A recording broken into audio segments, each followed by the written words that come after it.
नमस्कार मित्रांनो, तर लाखात एक आमचा दादा या मालिकेच्या आजच्या भागात आपल्याला असं बघायला मिळतंय की सर राजला घेऊन डॅडींच्या घरी आलेले असतात आणि सूर्या त्याच वेळेला तिथून निघत असतो। सूर्या सरांना आणि राजला बघतो। तो राजला विचारतो, काय रे, पुन्हा काय केलंयस का? अरे राग डोक्यात घालत जाऊ नको, चांगलं नसतं ते। सूर्या तिथून निघून जातो। सर त्याला म्हणतात, राज बघतोयस ना, तू याच्या बहिणीला त्रास द्यायला निघालायस ना, पण बघतोयस ना, हा या घरचा जावई आहे। या डॅडींनीच तुझ्या मामाला जिंकून आणलं होतं, म्हणून जरा स्वतःची चूक सुधार आणि तो व्हिडिओ डिलीट करून टाक। इकडे छत्री डॅडी दोघंही बाहेर येत असतात। छत्री डॅडींना म्हणतो, डॅडी तो आलाय ना राज, तो शशिकांतचा भाचा आहे, काहीतरी मोठा मॅटर दिसतोय।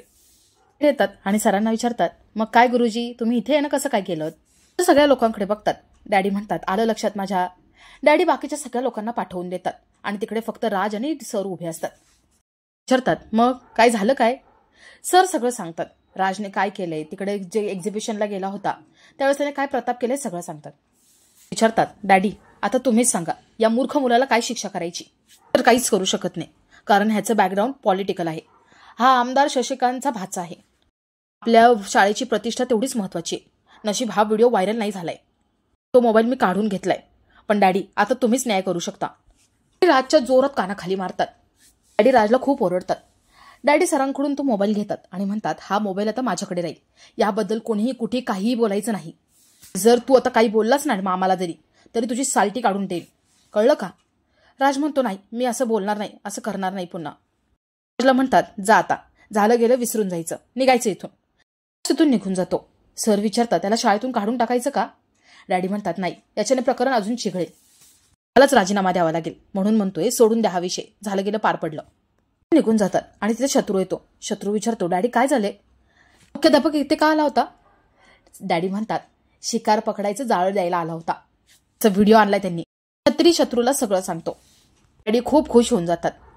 तो डॅडी आता या व्हिडिओमुळे सूर्या कायमचा उठून जाणार आयुष्यातून, तुम्ही सांगायचं हे जाळं आपण कधी टाकायचं? डॅडी म्हणतात, आपण काही करायचं नाही, हा व्हिडिओ आहेच आपल्याकडे, पर ते सर नोबत आहेत ना, ते बरोबर काटा काढतील सूर्याचा, आपण काही करायची गरजच पडणार नाही। कसं काय? डॅडी म्हणतात, कळेल, सगळं कळेल। रात्री धनू अभ्यास करत असते आणि तुळजा आवरावर करत असते। राजू स्वयंपाक करून बाहेर येते। छान गप्पा चालू असतात। सांगते की भागू अजून शाळेतून घरी नाही आली। सगळ्यांना एकदम धक्का बसतो। आधीच घरी येते आणि आता कुठे गेली असेल? धनू लगेच शोधायला निघत असते। तुळजा म्हणते, तुम्ही उगीच काळजी करू नका, मैत्रिणीकडे वगैरे गेली असेल, येईल, आपण थोडा वेळ वाट बघू। इकडे भागू मैत्रिणीसोबत बाहेर बसलेली असते। ती खूप रडत असते। घरी जायची तिला भीती आणि लाज दोन्ही वाटत असतं। ते चल ना घरी, अगं 7 वाजून गेलेत, घरी सगळे वाट बघत असतील। ते कुठल्या तोंडाने मी घरी जाऊ, माझी हिंमत नाहीये। म्हणते, अगं भाग्या, जे झालं त्यात तुझी काहीच चूक नाहीये, तू चल घरी। भागू म्हणते, मी कुणाला सांगणार आहे माझी चूक नाहीये म्हणून?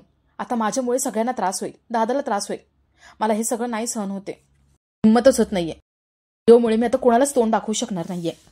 यमूला म्हणते, यमू तू मला वचन दे, हे तू कोणालाच सांगणार नाही। यमू म्हणते, नाही सांगणार मी कोणाला। यमू तिला समजावते आणि घरी घेऊन जाते।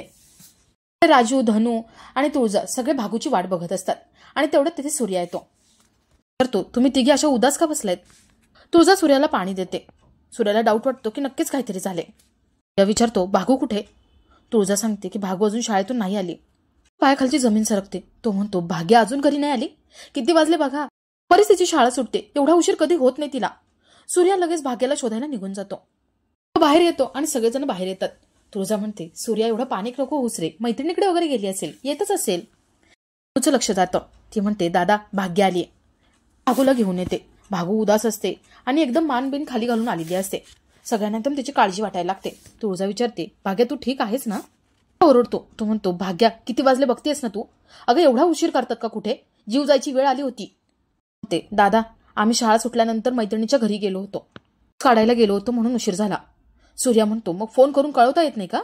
त्यात तिची काही चूक नाहीये, तिला नको बोलूस, यात सगळी माझी चूक आहे, मीच तिला म्हटलं नको फोन लावू, सॉरी दादा। बॅग देते तिथून जाते। ओरडतो। तो म्हणतो, भाग्या पुन्हा असं काही करायचं नाही हा, तुला कुठे जायचं असेल ना तर घरी यायचं आणि मग इथे सांगून निघायचं, नाही तर मैत्रिणीला घरी बोलवायचं। बोलत नाही आतमध्ये जाते। बहिणी सगळ्या आतमध्ये जातात। त्याला समजावते। ती म्हणते, अरे यार सूर्या तू का पॅनिक होतोयस? तिचं वय आहे मैत्रिणीसोबत जायचं फिरायचं, मला उशीर तर काय प्रॉब्लेम आहे? अरे तिला मैत्रिणीकडे जायचं होतं, गेली ना ती। आणि हे बघ सूर्या, तू असं बांधून ठेवू शकत नाही तिला, तू तिला उलट समजून घ्यायला हवं. आणि भागू शहाणी मुलगी आहे, ती उगाच इकडे तिकडे जाणार नाही, तुला माहितीये ना. मग का चिडचिडी करतोस तू? सूर्या म्हणतो, चुकलं माझं. कधी कधी रागामुळे ताबा सुटतो. तो आतमध्ये येतो. तर इकडे राजू भागूला म्हणते, भागू तुझ्यासाठी काय बनवायचंय तू सांग, तुझ्या आवडीचे मी पदार्थ बनवते. मान खाली करून बसलेली असते. धनू विचारते, काय झालं, तोंड का पडले? भागू म्हणते, माझी तब्येत बरोबर नाहीये. राजू विचारते, पोटात दुखतोय का तुझ्या? भागू म्हणते, नाही, डोकं दुखतंय, कसं तरी होते. सूर्या तुळजा आतमध्ये येतात. तिला बरं नाही वाटत आहे ना? राजूला सांग चहा नको ठेवू, मी आहे ना, मी पेज बनवते. उदास असते, मान खाली घालून बसलेली असते. तुळजा सूर्याला इशारा करते.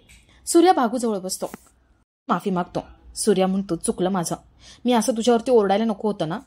हो, मला तुझी काळजी वाटत होती ना, म्हणून मी चिडलो होतो. सूर्या माफी मागत असतो आणि तेवढ्यात तिथे पप्पी आणि मामा येतात. मामा भागूचं कौतुक करत असतात. तिला बक्षीस मिळाले, राज्यात नाव गाजवले तिने, म्हणून कौतुक करतात. तिला बुके देते. रिप्लायच देत नाही, ती आपल्याच टेन्शनमध्ये असते. काय झाले? सूर्या म्हणतो, काय नाही, दगदग झाली ना तिची, म्हणून तब्येत बरोबर नाहीये. पप्पी थोडं गप्पा मारतात आणि तिथून जातात. बनवायला जाते. मनात विचार करते. ती म्हणते, दादा सॉरी, मी तुझ्याशी खोटं बोलले. रात्री भाग्य आपल्या रूममध्ये येऊन विचार करत बसलेली असते आणि तुळजा तिच्यासाठी पेज घेऊन येते. तुळजा तिला हसवण्याचा प्रयत्न करतात, पण भाग्या काही हसत नसते. मनात विचार करते. ती म्हणते, दादा माझा हा आजार शरीराचा नाहीये, मनाचा आजार आहे. तुम्हाला सगळं सांगू की नको मला काहीच कळत नाहीये. तुळजा विचारते, भागू काय झाले, कसल्या विचारतेस तू? भागू म्हणते, काही नाही, जा तुम्ही सगळे जेवून घ्या. गोड बोलून भागूला खाऊ घालते, तिला भरवते, देते. तुळजा तिला झोपवतात आणि तिच्या बाजूला बसतात. भागूची खूप काळजी वाटते. तो तिच्या डोक्यावरून मायेने हात फिरवत असतो. आणि आपला आजचा हा भाग इथेच संपतो.